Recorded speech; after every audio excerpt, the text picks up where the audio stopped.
The night changed everything in the space of a single breath, the kind you take when you realize the road ahead is no longer the one you were on a moment ago. Rain streaked the windshield like tears that wouldn't stop falling, the city lights blurring into something unreal, and in the passenger seat sat my boss, head tilted against the window, makeup smudged, strength gone, trusting me with more than just the drive home. In that fragile silence, I understood how one quiet act of kindness can redraw the shape of two lives forever. If you believe that kindness still matters, that people deserve second chances, and that small moments can change everything, take a second right now to like this video, share it with someone who needs hope, comment your thoughts, and subscribe to The Kindness Chronicles, because stories like this remind us who we can be when it matters most. I had worked for her for almost 3 years, long enough to know her reputation but not her story. At the office, she was all precision and sharp edges, a woman who walked fast, spoke faster, and never let anyone see her hesitate.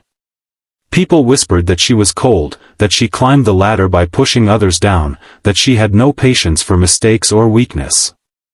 To me, she was simply my boss, the one who signed my paycheck, corrected my reports in red ink, and rarely looked me in the eye longer than necessary.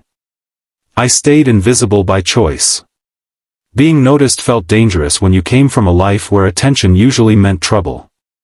That night was the company's annual celebration, a glossy event full of forced laughter, loud music, and clinking glasses meant to celebrate success.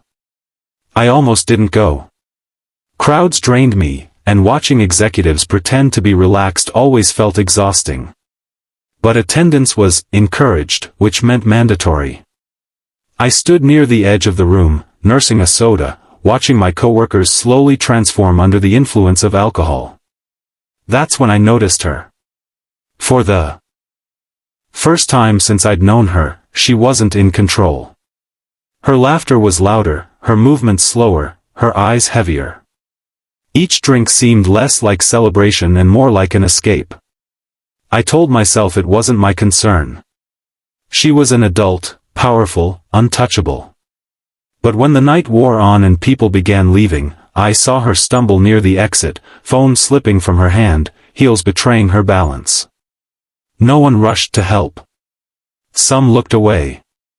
Others pretended not to notice. In that moment, all the titles dissolved. She wasn't my boss anymore. She was just a woman who needed to get home safely. I offered to drive her. It felt strange, like crossing an invisible line, but she didn't argue. She simply nodded, exhaustion written across her face, and followed me out into the rain. The drive was quiet. The city hummed around us, alive and indifferent, while the car became its own small world. I focused on the road, on the rhythm of the wipers, on keeping us both safe. Every so often, I glanced over to make sure she was still awake, still breathing evenly, still there. Her apartment building was taller than I expected, sleek and modern, a place that reflected the image she projected at work. Getting her inside took effort. She leaned on me, not heavily, but enough that I could feel the weight of her exhaustion. The elevator ride felt endless, the silence thick. I kept my eyes forward, my mind anchored to one thought: do the right thing, then leave. Inside her apartment, the lights were dim, the space immaculate yet strangely empty. I helped her to the couch, made sure she had water, placed a blanket over her shoulders. She murmured something unintelligible, her face softer than I'd ever seen it. For a moment, I stood there, unsure if I should stay or go. Then I left, quietly closing the door behind me, the echo of it following me all the way home. I barely slept that night. My mind replayed every detail, questioning motives, wondering how this would look in the harsh light of day. Power dynamics are fragile things, easily misunderstood. I worried about my job, my reputation, and the possibility that kindness could be twisted into something else. By morning, I was exhausted, emotionally and physically, but I went to work anyway, determined to act as if nothing had happened. She called me into her office before I could even sit down. The room felt smaller than usual, the air heavier.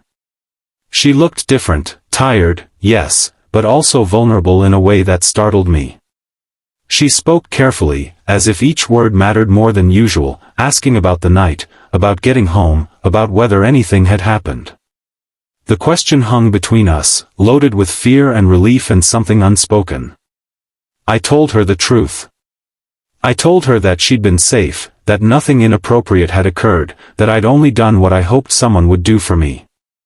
I watched the tension leave her shoulders, watched gratitude flicker across her face before she masked it with professionalism. She thanked me, quietly, sincerely, and dismissed me.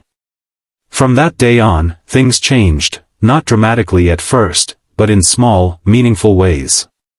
She began to notice my work, to ask my opinion in meetings, to treat me not just as an employee but as a person. The office atmosphere shifted too. Her sharpness softened. She listened more. She laughed occasionally, a real laugh, not the controlled one she used before. It was as if that night had cracked something open in her, allowing light in. Weeks later, she shared her story, not publicly, but in fragments. Long hours weren't ambition alone, they were avoidance. The strength everyone admired was armor built after years of disappointment and betrayal. Alcohol had become a quiet companion, a way to numb the constant pressure to be perfect. That night had scared her, not because of what could have happened, but because she realized how close she'd come to losing control entirely.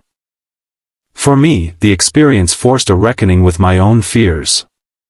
I'd spent my life staying small, avoiding responsibility, believing that stepping forward only led to pain. But that night proved otherwise. Sometimes, stepping forward is exactly what saves someone, including yourself. Kindness isn't weakness. It's courage in its purest form. Our relationship remained professional, but it was built on something deeper now, mutual respect and trust. Opportunities came my way that I'd never imagined. More importantly, I began to believe in my own worth. I spoke up. I took chances. I stopped assuming the worst outcomes were inevitable. Months later, I watched her stand in front of the company, announcing a new wellness initiative focused on mental health and balance. Her voice was steady, her eyes clear. I knew, without her saying it, that the seed for that change had been planted on a rainy night when someone chose to care.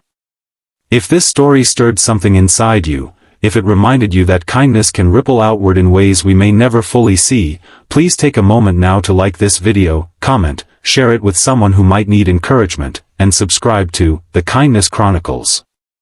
Your engagement helps these stories reach hearts that need them. Before this story ends, I want to ask you something from the heart. If you've ever been helped by a stranger, or if you've ever helped someone when it would have been easier to walk away, write one line in the comments about that moment. Let your words become proof that kindness is still alive, because sometimes, the most powerful thing we can do isn't grand or heroic.